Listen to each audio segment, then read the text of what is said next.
বাংলাদেশের ভারতে বিশ্বকাপ খেলতে আসা নিয়ে ইতিমধ্যে বিস্তর জল ঘোলা হয়েছে ক্রিকেট মহলে। এবার আরও এক নতুন বিতর্ক।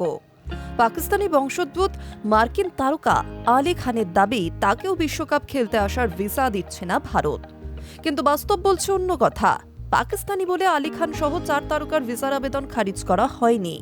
এই নিয়ে কাজ চলছে, এখনো পর্যাপ্ত সময় আছে। ঠিক সময়েই সব জটিলতার অবসান হয়ে যাবে বলেও মনে করা হচ্ছে। এবছরে বিশ্বকাপে খেলার সুযোগ পেয়েছে আমেরিকা। যদিও নামে আমেরিকার দল হলেও মূলত দক্ষিণ এশিয়া এবং ইউরোপের কিছু ক্রিকেটারকে নিয়ে এই দলটা তৈরি। একটা সময় পাক বংশোদ্ভূত এই মার্কিন পেসার কেকেআরের জার্সিও গায়ে চাপিয়েছেন। সেই আলী খানের দাবি, বিশ্বকাপের জন্য ভারত তাকে ভিসা দিচ্ছে না। ইনস্টাগ্রামে ওই ক্রিকেটার লিখেছেন, ভারতীয় ভিসার আবেদন করা সত্ত্বেও তিনি ভিসা পাননি। আলীর জন্ম ও বেড়ে ওঠা পাকিস্তানে। 19 বছর বয়সে তিনি আমেরিকায় গিয়ে ক্রিকেট খেলা শুরু করেন। পরে জানা যায়, আমেরিকাও আরও 3 ক্রিকেটার শায়ান জাহাঙ্গীর, মোহাম্মদ মহসিন এবং এহসান আদিলও একই সমস্যায় পড়তে পারেন। কিন্তু আলীর দাবি কতটা সত্যি? একটি ক্রিকেট বিষয়ক ওয়েবসাইটের মতে, আনুষ্ঠানিকভাবে ভিসার আবেদন খারিজ করা হয়নি। ভিসার কাজ এখনো চলছে। এই বিষয়ের সঙ্গে যুক্ত আধিকারিকরা জানিয়েছেন, ভিসার আবেদনের পরীক্ষা চলছে। আরেকটি সূত্রের মতে, বুধবারই ভিসা দেওয়া হতে পারে।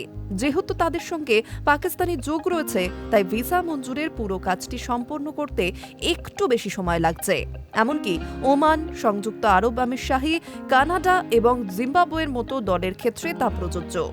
ফলে আলী খানরা যেভাবে গোটা বিষয়টিকে প্রচার করছেন, তাতে ভারত বিদ্বেষেরও যোগ পাচ্ছেন অনেকেই। সরকারিভাবে এখনও আমেরিকার দল ঘোষণা করাই হয়নি।